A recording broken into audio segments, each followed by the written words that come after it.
I hate having to miss out on all the fun, especially at Christmas, which is why I have recreated the Greggs Festive Bakes, but completely gluten-free. Now start off using some Just Roll gluten-free ready-made puff pastry. You can of course make your own, and I will link my recipe down below, but for this I just wanted something easy, so I decided to use this. And as you can see, I am very precisely measuring it out and cutting it into 4 rectangles. Then I decided it was actually a lot easier off the baking tray, so we're going to load them up with the filling.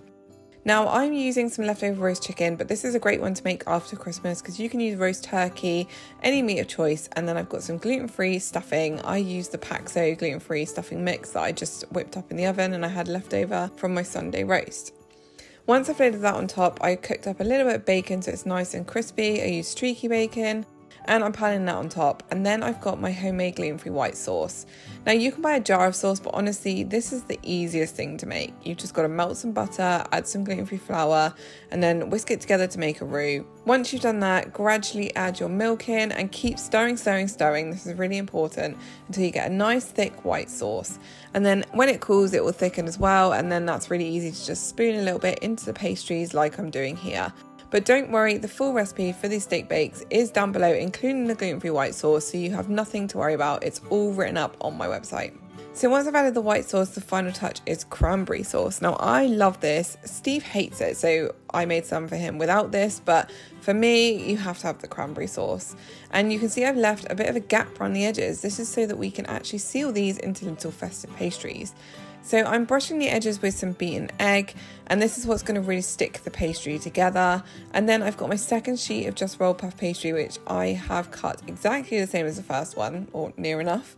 And then I'm just pushing this on top, so you might need to press it down a little bit and use your fingers to seal the edges. But to make sure that filling doesn't escape, we're just going to crimp this with a fork. Again, as you can see, it's a lot easier if you don't have them so close together, but I did manage to get around them somehow. So I'm just using that to kind of press on the edges, and that's going to make sure the pastry bits stick together and that none of the filling comes out when they're baking.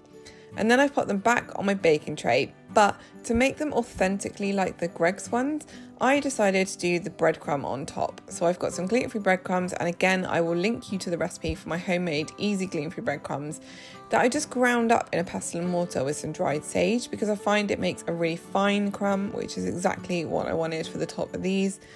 And then I'm just brushing the tops of them with some egg wash again. This is going to stick the breadcrumb, but also make sure they go nice and golden brown. Put some little vents in the top to make sure that the steam can escape and they don't burst open.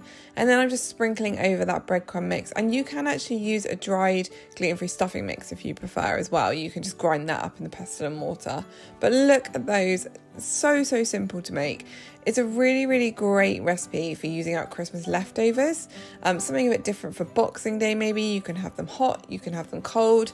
They're great to sort of take out with you wrapped up on a Boxing Day walk. Either way, I really hope you love this recipe.